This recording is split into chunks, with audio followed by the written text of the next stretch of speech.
Hello ವೀಕ್ಷಕರೇ, welcome to my channel Uma Rao kitchen. ಇವತ್ತು ನಾನು ನಿಮ್ಮ ಜೊತೆ ನಮ್ಮ ಮನೆಯ ಸಾರಿನ ಪುಡಿಯ ರೆಸಿಪಿಯನ್ನು ಶೇರ್ ಮಾಡ್ಕೊಳ್ತಾ ಇದ್ದೇನೆ. ಒಲೆ ಮೇಲೆ ಒಂದು ಬಾಣಲೆಯನ್ನು ಇಟ್ಕೊಂಡು ಅದಕ್ಕೆ ನಾನೀಗ 2 ಲೋಟದಷ್ಟು ಕೊತ್ತಂಬರಿ ಕಾಳುಗಳನ್ನು ಹಾಕಿ ಹುರಿತಾ ಇದ್ದೇನೆ.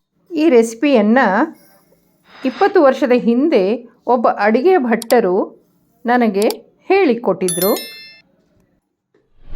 ಈ ರೆಸಿಪಿ ನನ್ನ ಅಡುಗೆಗೆ ಒಂದು ಬೆರಗನ್ನು ಕೊಟ್ಟಿದೆ ಅಂದರೆ ಸುಳ್ಳಾಗಲಿಕ್ಕಿಲ್ಲ.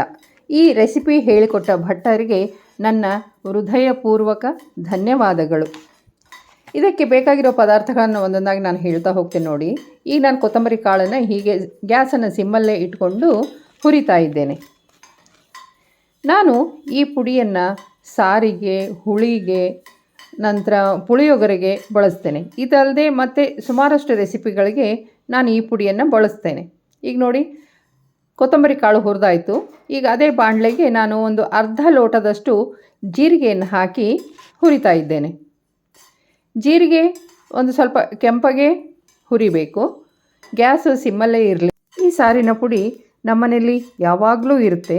ಇದರಿಂದ ನನಗೆ ಅಡುಗೆ ಮಾಡೋದು ತುಂಬ ಸುಲಭವೂ ಆಗುತ್ತೆ. ಈಗ ನೋಡಿ, ಜೀರಿಗೆಯನ್ನು ನಾನು ಅದೇ ಪ್ಲೇಟಿಗೆ ತೆಕ್ಕೋತಾ ಇದ್ದೇನೆ. ಅದೇ ಬಾಣಲೆಗೆ ನಾವು 1/4 ಕಪ್ನಷ್ಟು ಅಂದರೆ ಜೀರಿಗೆಯ ಅರ್ಧದಷ್ಟು ಮೆಂತೆಯನ್ನು ಸೇರಿಸಿಕೊಂಡು ಹುರಿತಾ ಇದ್ದೇನೆ. ಮೆಂತೆಯನ್ನು ಕೂಡ ಹಾಗೆ ಕೆಂಪಗೆ ಹುರಿಯಿರಿ. ಹೀಗೆ ಹುರ್ಕೊಂಡ ಮೆಂತೆಯನ್ನು ಕೂಡ ನಾನು ಅದೇ ಪ್ಲೇಟಿಗೆ ಸೇರಿಸ್ತಾ ಇದ್ದೇನೆ. ಜೀರಿಗೆಯ ಪ್ರಮಾಣ ಕೊತ್ತಂಬರಿ ಕಾಳಿನ 1/4ನಷ್ಟು ಇದ್ದರೆ ಮೆಂತೆ ಕಾಳಿನ ಪ್ರಮಾಣ 1/8ನಷ್ಟು ಇರಬೇಕು. ಈ ಬಾಣಲೆಗೆ ನಾನು 10 ರಿಂದ 15 ಕಾಳು ಮೆಣಸಿನ ಕಾಳುಗಳನ್ನು ಸೇರಿಸ್ತಾ ಇದ್ದೇನೆ. ಈ ಮೆಣಸಿನ ಕಾಳುಗಳನ್ನು ತುಂಬ ಹುರಿಬೇಕು ಅಂತ ಏನೂ ಇಲ್ಲ, ಒಂದು ಸ್ವಲ್ಪ ಬಿಸಿಯಾದರೂ ಸಾಕು. ಈಗ ಅದಕ್ಕೇ ನಾನು ಒಂದು ಕಡಲೆಕಾಳಿನ ಗಾತ್ರದಷ್ಟು ಇಂಗನ್ನು ಸೇರಿಸ್ತಾ ಇದ್ದೇನೆ. ಇದೆರಡನ್ನು ಒಂದು ಸ್ವಲ್ಪ ಬಿಸಿ ಮಾಡಿ ಅದೇ ಪ್ಲೇಟಿಗೆ ನಾನು ಹಾಕ್ಕೋತಾ ಇದ್ದೇನೆ. ಈ ಸಾರಿನ ಪುಡಿ ತುಂಬ ಚೆನ್ನಾಗಿರುತ್ತೆ. ನೀವು ಒಂದ್ಸರಿ ಖಂಡಿತ ಟ್ರೈ ಮಾಡಿ. ಇದನ್ನು ನಾನು ಅದೇ ಪ್ಲೇಟಿಗೆ ಹಾಕ್ಕೋತಾ ಇದ್ದೇನೆ. ಈಗ ಒಂದು ಮುಷ್ಟಿಯಷ್ಟು ತೊಳೆದು ಒಣಗಿಸಿದ ಕರಿಬೇವನ್ನು ನಾನು ಬಾಣಲೆಗೆ ಹಾಕ್ತಾ ಇದ್ದೇನೆ. ಕರಿಬೇವನ್ನು ಕೂಡ ಗ್ಯಾಸನ್ನು ಸಿಮ್ಮಲ್ಲೇ ಇಟ್ಕೊಂಡು ನಾನು ಹುರಿತಾ ಇದ್ದೇನೆ. ಈಗ ನೋಡಿ, ಕರಿಬೇವು ಇಷ್ಟು ಹುರಿದಿದೆ. ಕರಿಬೇವಿನ ಎಲೆ ಹೀಗೆ ಪುಡಿಯಾದರೆ ಸಾಕು.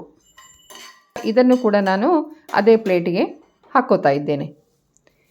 ಈಗ ಅದೇ ಬಾಣಲೆಗೆ 1 ಚಮಚದಷ್ಟು ಕೊಬ್ಬರಿ ಎಣ್ಣೆಯನ್ನು ಹಾಕ್ಕೋತಾ ಇದ್ದೇನೆ.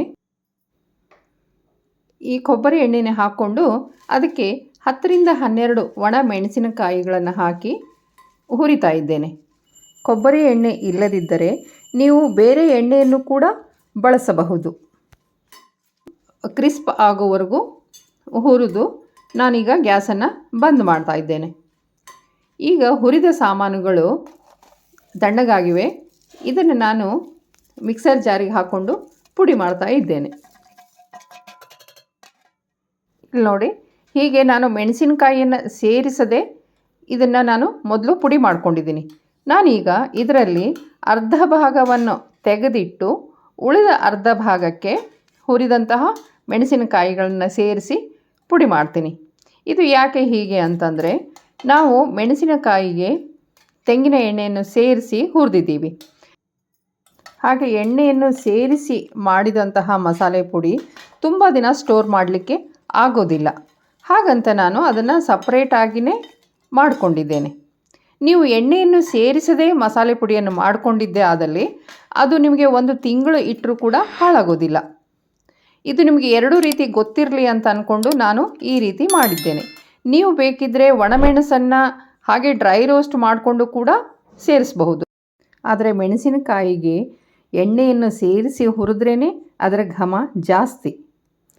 ನೀವು ಒಂದು ಸಾರಿ ನಾನು ಹೇಳಿದ ರೀತಿಯಲ್ಲಿ ಈ ಸಾರಿನ ಪುಡಿಯನ್ನು ಮಾಡಿ ನೋಡಿ ನನಗೆ ಕಾಮೆಂಟ್ ಮುಖಾಂತರ ತಿಳಿಸಿ. ನಿಮಗೆ ಈ ಚಾನಲ್ ಇಷ್ಟವಾದಲ್ಲಿ ನನ್ನ ಚಾನಲ್ಗೆ ಸಬ್ಸ್ಕ್ರೈಬ್ ಆಗಿ. Thank you.